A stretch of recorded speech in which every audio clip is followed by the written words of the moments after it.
नमस्ते भैया बहनी चाची भाई लोगन। आज मैं एक नाच पर गीत लेकर आई हूँ, आप लोगन को अच्छा लगे तो लाइक करना। माघ बीता पूस बीता बीताए गहनवा, माघ बीता पूस बीता बीताए गहनवा, लागतई फगुनवा पिया लैन गवनवा, लागतई फगुनवा रजऊ लैन गवनवा,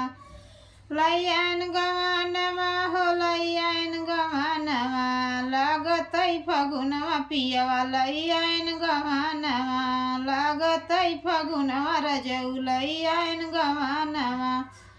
आपुनत समय राजा खेत खरिहानवा हो खेत खरिहानवा, का बहू नई के बोलई हम से भवानवा, का बहू नई के बोलई हम से भवानवा,